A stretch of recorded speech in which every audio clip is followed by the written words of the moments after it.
It might be the most beautiful day, weather-wise in the world. But here I am reading a little bit more of The Power Broker. Also, this is Pearl.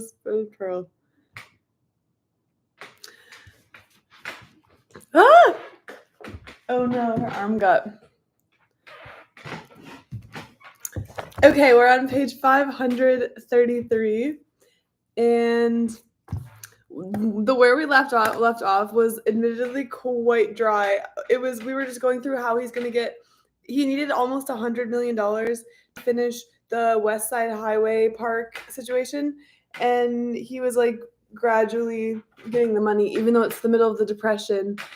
And he's getting it from all these random places, and everyone's like, how it's impossible. But then he, finds some like random fund from forever ago that says he has to put up gargoyles or whatever. Okay, so we went through a bunch of it, and right now he has $45 million to go. Of this $45 million, about $15 million represented the cost Moses was figuring for the section of the improvement above 192nd Street.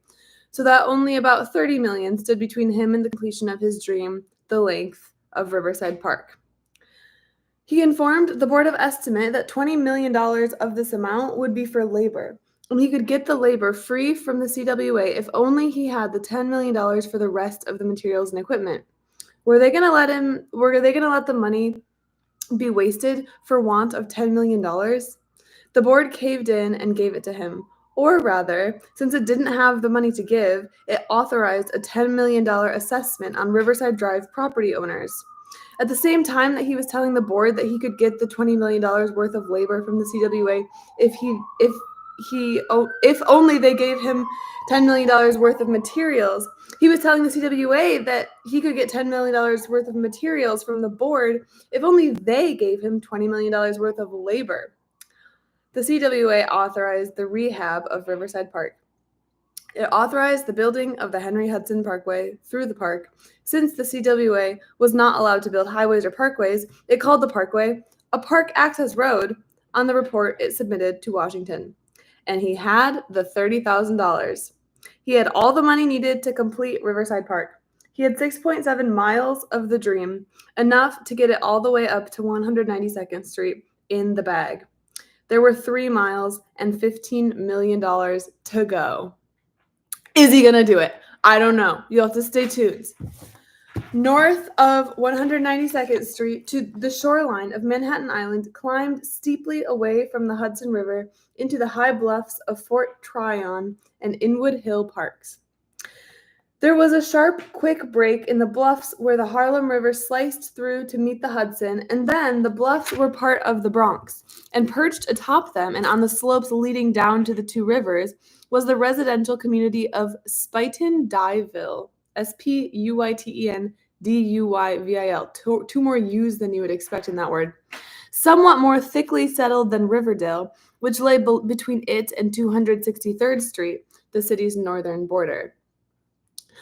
All previous plans for a through highway to the north envisioned the highway swinging sharply inland when it got to Fort Tryon Park, so as to not disturb the wooded beauty of its hills, which formed a serene setting for the cloisters that John D. Rockefeller Jr. was building atop them, or those of Inwood Hill Park beyond, which constituted Manhattan's last piece of unspoiled forest. Under these plans, the highway would run along the easternmost edge of the two parks, taking a thin slice from the edge at the point where it sloped down to meet the rest of the city, and obtaining the rest of its right-of-way from the city streets adjoining the park and from condemning the relatively few single-family houses that had been built along them. Besides leaving the two forest parks unspoiled, this route had the further advantage of allowing the Henry Hudson Bridge to cross the Harlem River not by leaping from high bluff to high bluff, which would require an expensive high-level bridge, but by crossing from the lowland east of Inwood Hill Park to a low-lying section of the Bronx opposite it called Marble Hill. That was the site of nothing except a filthy shanty town and some boxcars that had somehow been left on the site for years. No one was sure how they had gotten there, and were now serving as the home for about 100 homeless men, Wow, this is really kind of a throwback to the Boxcar Children novels, of which I think I read all of them. There were like 120. I remember there was one year in my life where I would pound like one a day, third grade. Marble Hill could use a good cleaning up anyway. Once in the Bronx, the highway would run through Marble Hill and a corner of Riverdale until it reached Van Cortlandt Park, where it would take right-of-way from the park's westernmost edge so as not to disturb any more than necessary. Moses found that using this route would cause him problems, financial problems. Avoiding Fort Tryon and Inwood Hill Parks meant that Moses would not be able to use the free labor provided for him on the park access roads by the CWA. The parkway would have to run alongside the parks on city streets. Under existing federal legislation, it would therefore fall under the jurisdiction of the Bureau of Public Roads, and the legislation establishing the Bureau specifically prohibited it from extending any aid for laborers' pay or any other expenses on any road leading to a toll facility. Since Moses was planning to finance the construction of the Henry Hudson Bridge through the sale of bonds of the Henry Hudson Parkway Authority he had the legislature create, he would have to have tolls on the bridge to pay off the bonds. The city would therefore have to pay for the parkway north of Riverside Park. Furthermore, there was the cost of condemning buildings needed for the right-of-way. Even if a state or federal agency had been willing to pay for the buildings, it could not legally do so. Under one of the most fundamental provisions of the city charter, only the city had the power to condemn property within its borders. Paying for both labor and land north of Riverside Park would cost the city about $5 million more. Also, hello, if you're just coming in, this is a bit tedious. We're like he's trying to get like $90 million for the West Side Highway situation going north and, I guess going south or north, but he's working on having to go like the side of Manhattan all the way up to the Bronx and the Henry Hudson Bridge. And he's taking him forever to get the money, and we're learning in great detail about how he's getting every dollar. Do I have a favorite city in the world? I mean, really so basic. Probably New York because I live here. And yeah. What about you? I'm curious. But there's also a lot of other cities I like. I don't know. I haven't been to all the cities maybe. There's one that I haven't visited that would be my favorite. Robert Moses decided not to swing inland when he got to Fort Tryon Park. Running the parkway straight through that park and Inwood Hill solved many of his financial problems at a single stroke.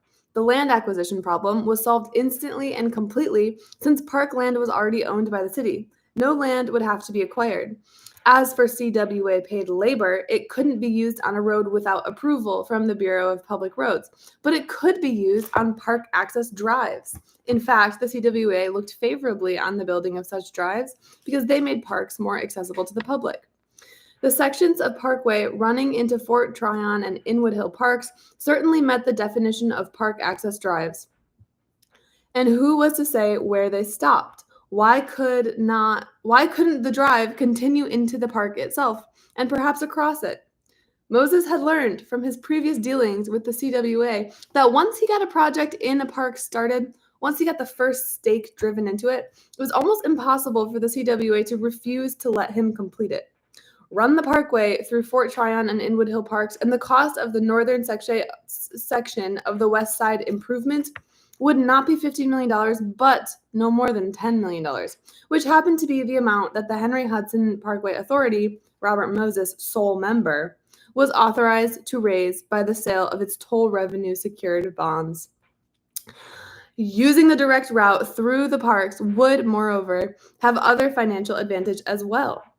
Moses's preliminary discussions with bankers had demonstrated to him that they had no great enthusiasm for buying bonds for a toll bridge that would be located only a few hundred yards from a free bridge. Wait, what? Why is he building a toll bridge right by a normal free? I don't really understand why he's doing that. They believed that drivers would not pay a toll if a free alternative was so close by, particularly if the parkway's drawbridge also had to be raised, if only occasionally, when a ship came through. Moses didn't feel their argument was correct. He was sure that drivers would be willing to pay to get off the jammed Broadway and onto a modern parkway. But placing the Henry Hudson Bridge on the high bluff a mile to the west of the Broadway Bridge would make the bridge high enough to allow ships to pass underneath it. He was sure that bankers would then have no possible reason for a lack of enthusiasm for the project. Amortizing the 40-year bonds he wanted to issue could be done if only $2 million of the $14,250,000, if only, I'm so used to dollars, if only 2 million of the 14 million cars that came in and out of Manhattan each year over the Broadway Bridge used the Henry Hudson instead and paid a 10-cent toll on it. And he was sure that 1 out of every 7 drivers would pay 10 cents per trip for the added convenience. But Moses found that vision was not in plentiful supply on Wall Street. He had felt sure that this $10 million, the last 10, all that was left between him and the realization of his dream, would be the easiest part of the cost of the West Side Improvement to obtain. Instead, it proved to be the hardest. The Depression had ended the myth that the bonds of public authorities, even public authorities whose credit was backed by a municipality, were risk-free investments. Since Black Thursday, more than 200 municipalities across the U.S. had defaulted on their own bonds. That's kind of crazy. 200 cities defaulted on their own bonds. I've said this many times. I do not really know enough about the Great Depression. The other thing I don't know enough about that's like New York specific is my friend was just talking about when New York went broke or was bankrupt in the 70s. And I don't know. I sort of know about it. People talk about it because that's when a bunch of really good subway lines shut down. But I just don't know nearly enough about it. Anyway, if the bankers needed an example closer to home, and the bankers didn't, they knew how close New York City had come to default. Michael J. Jack Madigan, who was trying to persuade investment bankers to agree to purchase the bonds if the authority put them on the market, had to report back to Moses that the bankers were afraid to make the investment. The son of an impoverished bartender, Jack Madigan had come out of the Pennsylvania hard coal country in 1907 at the age of 13 to enter the construction industry as a water boy, lugging buckets for thirsty work gangs, and by the time in 1928 he was promoted to supervisor for one of the Jones Beach contractors, he had spent his whole life with the gangs. With his ruddy, square face and grizzled hair, he looked like one of them, and he was as boisterous as they, as he crowded with them into South Shore taverns after work to wash the sand of the barrier beach out of his throat. He was D's, Do's, and Dem. Speech revealed his lack of formal education. His D's, Do's, and Dem. He was addicted to awesome malapropisms. From the standing point of finances, he would say of Tammany's handling of the Triborough Bridge project, what a terrible finesco. Okay, it's crazy. The past, 15 pages were so boring in my opinion. And then boom, we get a little character study, and then it's amazing again. I feel like he gives you little drags you through the mud reading about the most boring financial bullshit, and then it's like finally you get your treat. Okay, so I liked the Jack Madigan thing, and he was Moses's dude, Moses's buddy. But during the tension of the Jones Beach construction, the firm Madigan worked for was the one that went broke on the job. Moses came to know a different Jack Madigan, a deliberate, mild-mannered man who, when his opinion was solicited, would stand very still, his feet close together, his eyes staring into the distance for a long time before he was ready to give it, and who, when he was ready, gave it in a voice that was quiet, firm, and precise.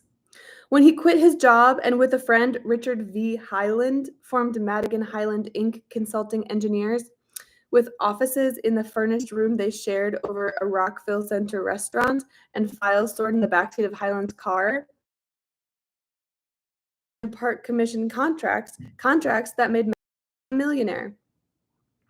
It's kind of amazing. So Jack Madigan is, just like doing grunt work for in construction, and then randomly now he's starting a consulting engineer's office, and he's making a lot of money. I thought he would have needed a good degree for that or something, but okay. Also, so many Highlands. The Richard V. Highland for a second made me like, because I thought it was going to be Red Mike Highland, the old mayor, but it's actually not.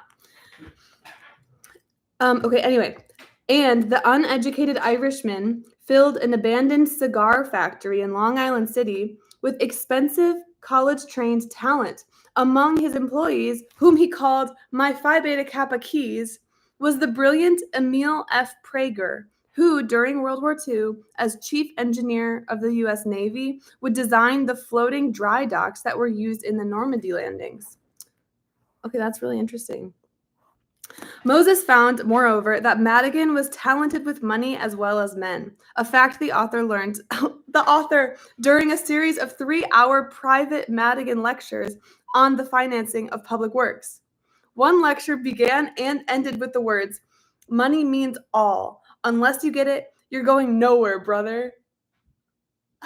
We need more appearances from the author. This is the best part. Quote, "He had an extraordinary native shrewdness," Moses said. And when Moses had to select a representative for his first attempt to tap the sources of private funds that Wall Street bankers controlled, the sale of Henry Hudson Parkway Authority bonds, he selected the bartender's son. He selected right. A banker was later to say, "He can tailor a bond issue as neatly as an artisan assembles a stained glass window." But bankers, burned by the losses they had taken on municipal bonds during the Depression, would not even try on the Henry Hudson bond issue for size. In the preceding 24 months, not a single new issue of such bonds had been successfully floated in the U.S. The bankers informed Madigan that they were not interested in the authority's bonds unless the coverage of those bonds, the earnings that they would enable the authority to pay interest on and amortize them, was at least 1.75 and preferably 2.0, twice as much as would be needed for the interest that interest paying and amortization. They were scared, that's all, Madigan recalled. Moses' own surveys had convinced him that not merely 1 of every 7, but 1 of every 3 cars using the Broadway Bridge would pay 10 cents for an easier trip over the Henry Hudson Bridge. He did not have the slightest doubt of it. In fact, he considered that figure ridiculously conservative. And 1/3 of the Broadway Bridge traffic was 3,560,000 cars per year, or at 10 cents a car, $356,000 in toll revenues. You could subtract the $70,000 annual cost of paying toll collectors and keeping the bridge painted and in repair, and still have left over almost twice as much as would be required to pay the yearly interest and amortization on the $10 million bond issue, which would provide the funds needed to build a 6-lane Henry Hudson Bridge across the Ship Canal and to continue the parkway north to link up at the city line with the Sawmill River Parkway. But Moses' figures were not conservative enough for the bankers. "We were trying to sell them the idea that people would pay 10 cents to avoid that terrible route up Broadway," Madigan recalls. "They couldn't see why you would pay 10 cents when you could go the other way for nothing. The idea that people would pay for convenience hadn't yet been established." All through the summer of 1934, Madigan Highland counted the cars traveling north and south on Broadway and Riverside Drive to show the bankers the tremendous volume on which the new depression, I was just thinking about how it's the Great Depression, to show the bankers the volume on which the new bridge would be able to draw. But the bankers still balked. They wanted illustrations of previous situations where a free, if less convenient, bridge was competing with a toll bridge, and the toll bridge had been successful, and there weren't many, Madigan recalls. Most toll bridges were built to give access to a place where there weren't any other bridges. "We found one in Miami where the toll Venetian Causeway was highly successful, although in competition with the free county causeway. But the bankers still balked." Madigan finally had to report to Moses that their financial decision was that they would purchase no more than $3,100,000 in authority bonds an amount for which the traffic they estimated would use the Henry Hudson Bridge would provide 1.75 coverage. Moses worked frantically to get the cost down to that level. By persuading the CWA that the construction of the parkway through Fort Tryon and Inwood Hill Parks could be called in its entirety a park project. Did you guys get that? He moved the location of the park of the highway. Instead of being like, in a normal line on like the west side, he's making it go right through the parks, just cutting a line through existing parks so that he can use funds for park projects. Okay, anyway. When he persuaded LaGuardia to pick up the tab for hire of the construction equipment needed, which is crazy because New York City has no money and is almost defaulting. The entire cost of that section, $700,000, could be knocked off the amount of bonds that had to be sold, reducing the amount from $10 million to $9,300,000. On the northern Riverdale side of the bridge, he had already planned the parkway to run along Spiden-Dyeville Parkway for almost 2 miles, so that only limited condemnation would be needed. Now, the authority could no longer pay for even that condemnation. LaGuardia said the city couldn't do it either. An estimated $2,500,000 was required, and there was no money around for it. The only solution was to run as much of the parkway as possible through the only city-owned land in Riverdale, Van Cortlandt Park. This is all up in the Bronx, and I don't really have a good lay of the land up there. Doing this reduced the cost of the right-of-way to $1,260,000. The authority had been supposed to pay for the engineering plans for the northern and southern sections of the parkway. Moses persuaded State Highway Commissioner Arthur W. Brandt, one of his admirers, to have state engineers draw the plans. This saved $200,000 more, and it reduced the amount to be raised to $9,100,000. Then Moses got a break. In December 1934, Madigan returned from Washington with word that as soon as the new Congress convened, it would make a new appropriation to the PWA of $400 million, on which the agency would be allowed to waive the past requirement that grants for road-related projects had to be matched by state contributions.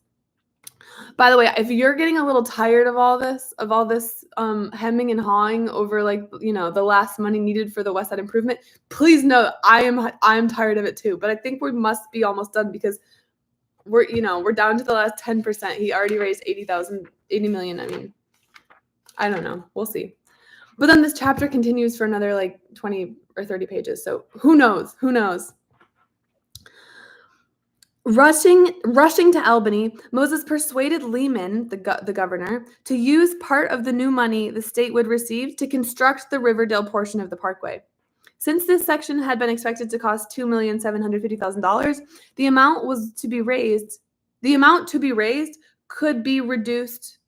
There were only $6,350,000 to go. Moses went back to LaGuardia. Was the mayor going to deny the city this $10 million project for want of $1,260,000 worth of right-of-way, he asked. The mayor agreed that he could not let that happen. He agreed that the city would purchase the right-of-way needed to widen Spiten-Dyeville Parkway, although at the moment he didn't know where he would find the money. The amount needed to be raised by the bond sale was reduced to $5,090,000. Oh yeah, it really does remind me of that Oppenheimer scene. Huh. I need to rewatch Oppenheimer. It was so good. Ugh. It was I'm so nostalgic for the Barbenheimer day because it was just like a whole day and it was my best friends with me and we all just hung out at the theater. Yeah, the music was cool. Everyone made fun of my boyfriend for bringing he brought earplugs because he had read on Reddit that it was really loud and we all made fun of him. We were like, you're such an old man. And then sure enough, the music was indeed quite loud. And then the bombs happened and we were all really jealous of him. Yeah, it was so fun. And then for some reason, I don't know why, it was like one of the hottest days that I could remember, of the summer. It felt like the day that I went, which wasn't opening day, but for some reason, a bunch of restaurants were all packed, and the only place nearby that we thought looked good was just the most bland overpriced, extremely corporate salad place. Sweetgreen. I'm like acting like people don't know Sweetgreen. So then we went to Sweetgreen and we thought it was really funny. Anyway, I'm just on memory lane, but I need to get back on. Let me get back on the Spuyten Duyvil Parkway or whatever, wherever we are now. Okay, so the city is purchasing the right of way. Try as he would, however, Moses seemed unable to reduce the amount any further. He had already sliced from the authorities' obligation every cost except that of the bridge itself. Federal funds could not be used for the bridge because it was a toll facility. State funds could not be used because the legislature would never authorize another highway expenditure in the city. The city had no money to help. Time and again, Moses sent Madigan back to his engineers. Time and again, Prager, whom Madigan had assigned to head the team working on the project, gave him the same answer. 6 lanes of traffic were needed on the bridge. A bridge with 6 lanes on a single level or deck was so wide that the 3 arches running from one side of the river to the other were needed to support it. And a 3-arch bridge could not be built for a penny less than $5 million. And Prager, by the way, the one who's being like, yeah, we need to make a really good bridge. He's the same one that built the floating dry docks used in the Normandy landings. It certainly could not be built for $3,100,000. Prager had costed out a narrower 2-deck bridge built on 2 arches, but the weight of such a bridge was virtually the same as that of the wider bridge. Since that weight had to be carried by 2 arches instead of 3 arches, the arches had to be made much stronger. The cost of the 2-deck bridge was actually a little higher than the single-decker. Moses was really totally discouraged, Madigan recalls. I had never seen him so low. The 2 men had agreed that Madigan would hold one final meeting with the bankers, and on the Friday morning in December on which that meeting was held, Moses kept looking up from his work in his 80 Center Street office to ask his secretaries if there was any word from the Irishman. Madigan arrived at Center Street shortly before noon and told Moses that the last-ditch attempt had failed, and that we might just as well give up the idea that they would change their minds. $3,000,001 was as high as they would go. The engineer recalls that he had been scheduled to have lunch with Moses, but that we didn't feel much like eating. I went out and got in my car to go back to the office. But then, Madigan recalls, as I was driving around, I happened to think of a bridge I had once heard about in Havergrass, Pennsylvania, but he meant that, he said Havergrass in the quote, but he meant Haverstraw, is what Robert Caro added, along the Schuylkill River. It had been built by the Pennsylvania Railroad, but then the railroad didn't need it anymore and gave it to the community. See? It was a narrow 2-lane bridge because there was just enough room on it for a couple of railroad tracks. The community put a floor on it and used it for cars. But then, see, they decided they needed more capacity, so they just strengthened up the steel and put a second deck on it. So he's just reminiscing about some bridge that he remembers from his childhood as the son of a bartender in Pennsylvania. Well, this is still in the quote. It came to me just like that. I remember I leaned forward and I said to the chauffeur, "Step on it, God damn it." We hurried up to the office and I had a great chief engineer, Emil Prager, okay, it's the Normandy guy, and he was there, and I said to him, suppose we left out one of our archways, strengthened up the other 2, and made the bridge only 4 lanes wide. How much could we possibly reduce the cost? So the office worked all day Saturday and all day Sunday, and all night too, see? And by Monday noon, we knew that everything was working for us. There was rock on both sides of the river, see? So you could put the weight we had been going to put 3 arches on too, and the rock would hold it. And we knew that we could build what you know as the lower deck of the Henry Hudson Bridge for $3,100,000, and we were able to show that if the traffic was to be up to our estimates and we needed more lanes, we would be able to strengthen up the steel on the archways and build a second deck on top of the lower deck at a future date when no more money was available. Wow, he's crazy. That was a really hard quote to get through. I don't quite understand what he's talking about. Also, it's so rare to talk about arches. Like when seeing the word arches, like really just like is like a word association for McDonald's for me, the Golden Arches. When I brought it into Moses, he studied it a bit before he said anything. And then he looked up at me and said, "Now we have a chance." By the end of that week, the bankers had agreed to purchase $3,100,000 of the Henry Hudson Parkway Authority bonds, the money to be used to construct a one-deck, four-lane bridge. And they had agreed to incorporate in the purchase agreement a provision that if traffic on the bridge lived up to Moses' estimates and warranted further expansion, they would, as soon as the traffic reached that point, purchase an additional $2 million of authority bonds, which would enable the authority to reinforce the two arches and the steelwork on the bridge and build a second deck on it. Although the lawyers for the authority and the bankers would not finish dotting the I's and crossing the T's in the agreement until March 1935, Moses and Madigan knew the money was in the bag. The financing of the West Side Improvement was complete. Thank God. Oh, that was a lot.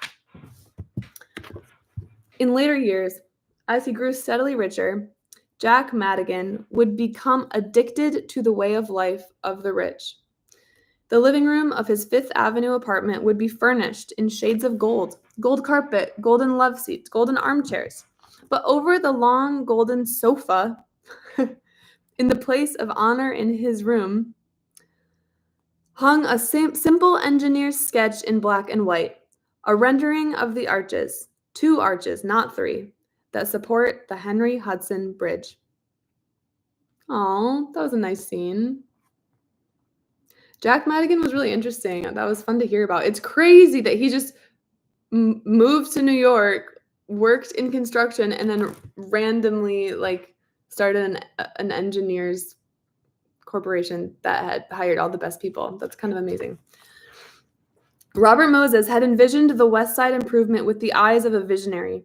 He had discerned a way to finance it with the eyes of a banker, a very astute banker. The financing of the West Side Improvement was a supreme example, perhaps the supreme example, of the practical side of Robert Moses' genius. For more than half a century, New York City had strained to find a way to build the West Side Improvement and had been unable to find sufficient funds to build it, even on the most limited scale. In slightly more than 1 year, Robert Moses had found the funds to build it on a grand scale. True, one source of his financing, the Federal Relief Program, had not been available before in the dimensions it was available under the CWA and WPA. But that was the only source out of more than a score that he pulled together. The catalyst that finally brought the West Side Improvement to fruition wasn't Washington's largesse, but Moses' genius for turning a dream into reality, for accomplishment, for getting it done. Capital G-I-D. But Robert Moses was in the city now, not on the island. While on the island, his proposals had been opposed most vigorously by selfish interests.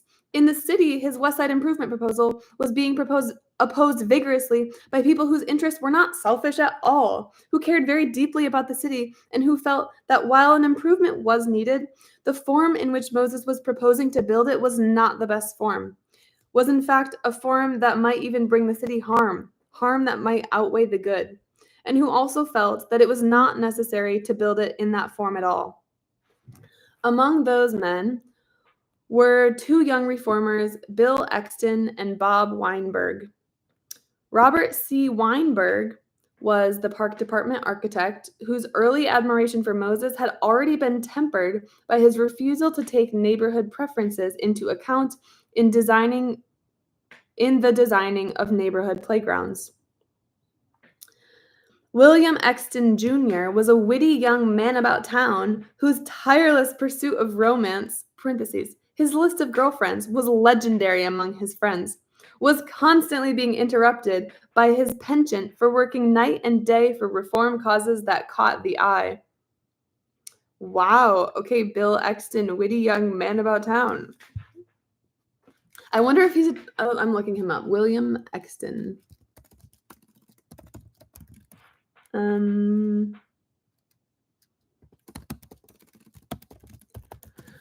I don't know if there's gonna be pictures of him. Okay, I found his New York Times obituary, but I'm not finding any pictures, unfortunately. Who knows? Maybe he was really attractive.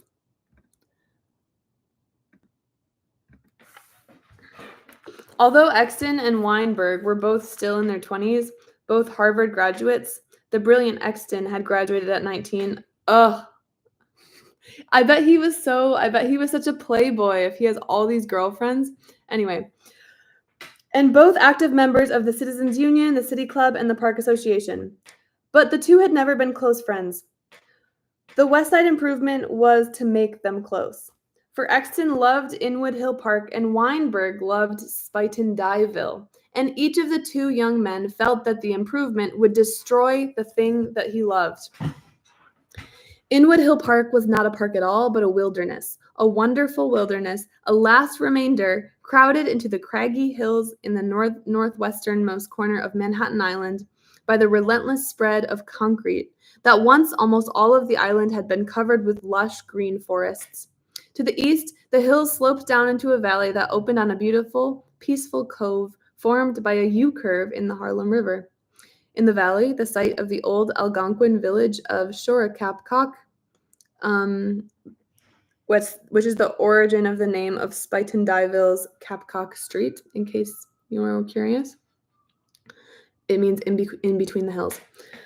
So let's see. The site of the old Algonquin village now was a little museum operated by an Indian woman and a pottery studio, complete with kilns capable of the most delicate ceramics.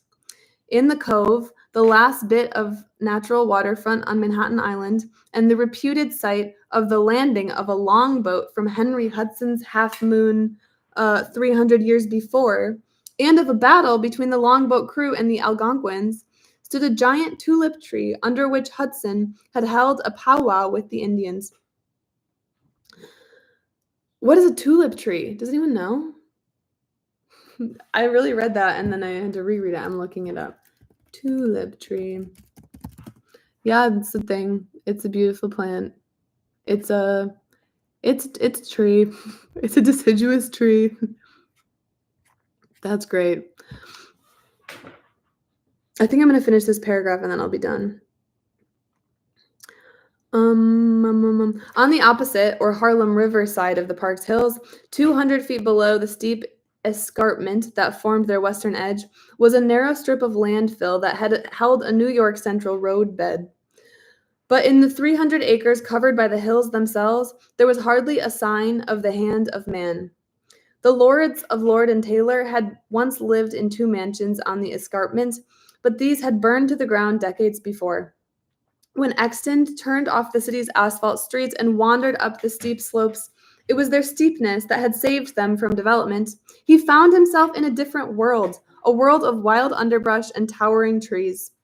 Hiking up to their crest, under foliage so thick that it had all but blotted out the sun, he could pick wild hackberries and blueberries, or, in the spring and early summer, could step and look for a while at the fragrant purple or white blossomed lilac bushes, some of them 3 times as tall as he.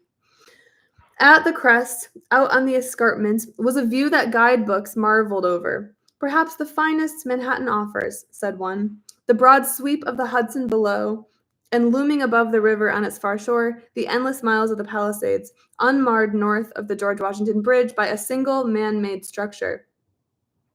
If Exton sat so that he couldn't see the bridge, there was nothing to remind him of what he had left behind at the foot of the hills except for the occasional passage, far below him, of a little toy New York Central train.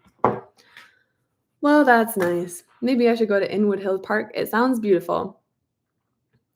Also, speaking of berries, this is kind of unrelated, but I have a friend who he's a retired man, but he spends a ton of time biking, and he was telling me, he was like, we should bike to Throg's Neck because there are going to be huckleberries soon, which was really fun because I don't really know. I've never been to Throg's Neck. Maybe that's bad. I don't know. I've only lived in New York City for 3 years, but we talked so much about Throg's Neck because there were bridges built near there. Whew. Okay, well, I hope you have a good day. It's like really, It's so nice outside. Also, wait, I have a question for the non-Americans like Jake, but do you feel like you know anything about Native American tribes? I was just thinking about this. Like, do the British know the word Algonquin? I don't know. Because I mean, I feel like they don't. I personally didn't learn like a ton of about the Native Americans. I don't know where every single tribe lived, but I feel like I don't know. Everyone knows the Cherokees and the Algonquins and the Lenawi were the ones here. I don't know. Okay, yeah, because I feel like yeah. I really wish we knew more though. I mean, I wish I knew more. I should just learn, I guess. See you later.